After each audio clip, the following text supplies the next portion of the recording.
Alright guys, this is Tuna. I'm here playing around with my 97 F250. I previously did a straight axle swap with a Dana 60 front end. I had the original leaf springs that were on the twin I-beam suspension, which was unbelievably stiff and bouncy. I mean, I thought I was going to destroy my vertebrae just driving around in the frickin' truck. So what I did is I purchased Sky's kit, the reverse shackle kit, which I'll give you some shots of shortly and show you all the parts that I have.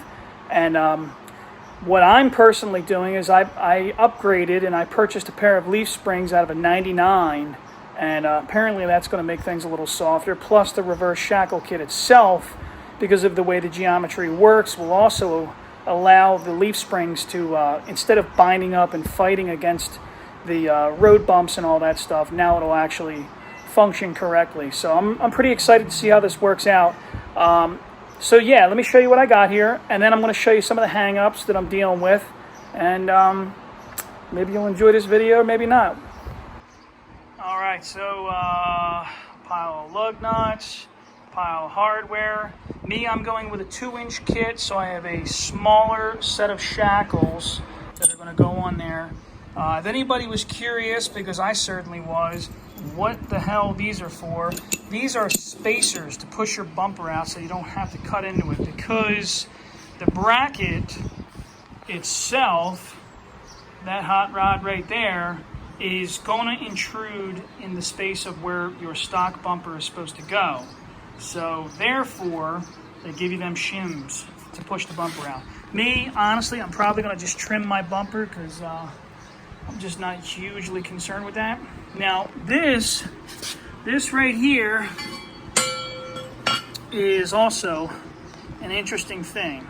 So these are the rear shackle mounts that you're going to cut the old ones out. You're going to have to replace these to put them in place, because if you look, the hole is no longer centered.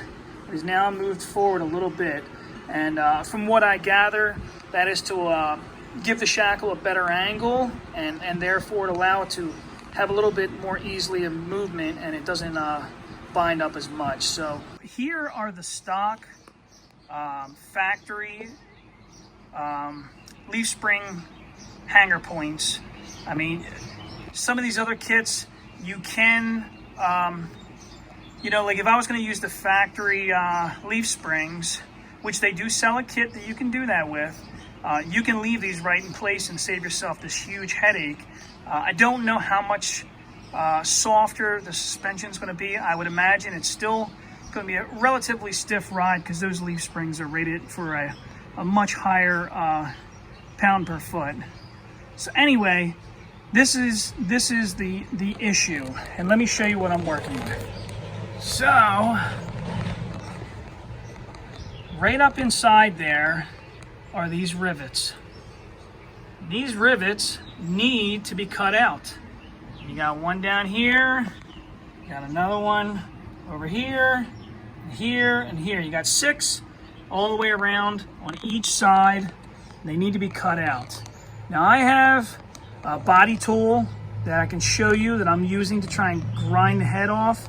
The problem is the fuel lines, the brake lines, and some electrical lines are running on the other side of this frame rail. So I'm really trying hard to not use the torch and just cook the heads off these things.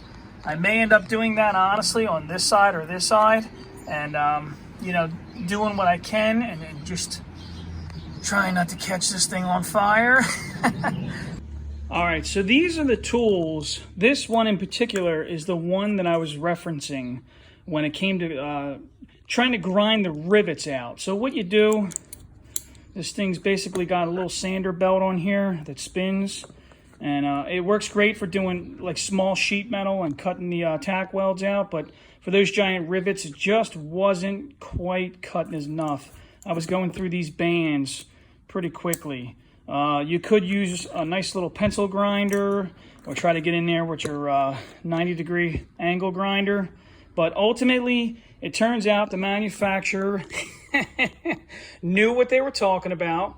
Just take your torch, burn the heads off them rivets, and just start drilling holes. Like the manufacturer does say, these are half-inch holes, and the rivet holes are not half-inch. So you're going to need to drill out the holes and possibly use a pencil grinder to clean out the holes a little bit better, just so you can get them bolts through there, because it is an aftermarket part and it isn't exactly going to line up correctly.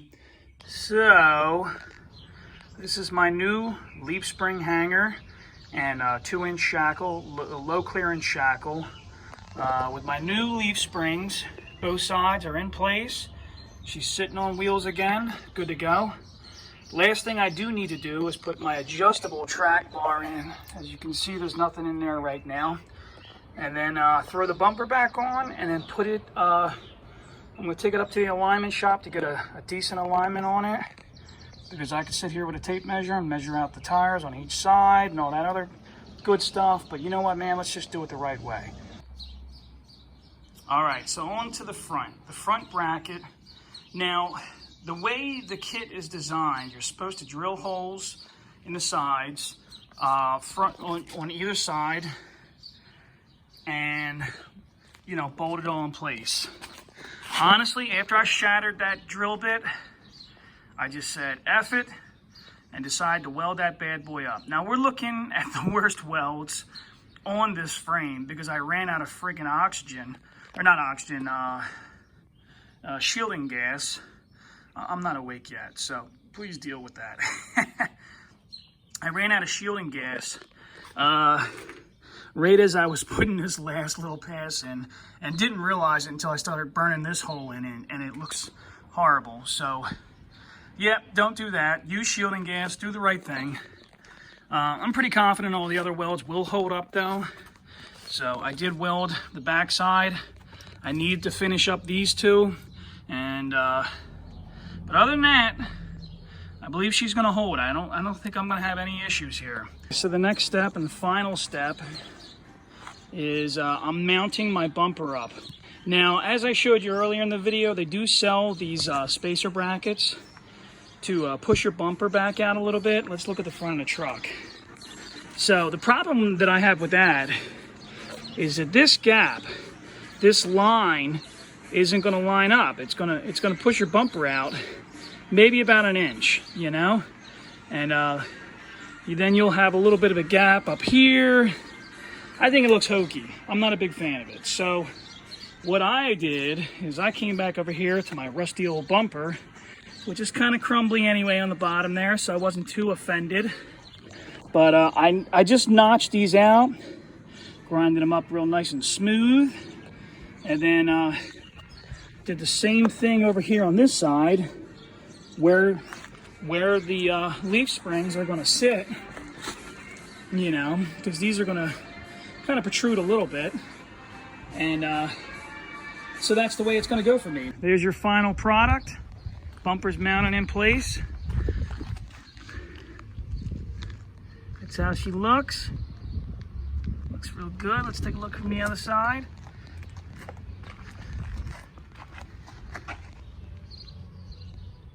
A little trimming of the bumper, and she sits on there real nice.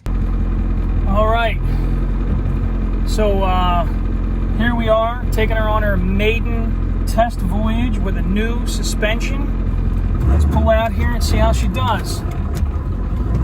You're on my dash, so if this thing falls, you'll know what happened. Already feels a lot less bouncy. I mean, I don't know how you can see that in the video, but we're about to hit a couple little sewer caps. There you go. Not too bad, not too bad. And there's some train tracks about 1/8 of a mile up ahead of us that I'm going to roll over.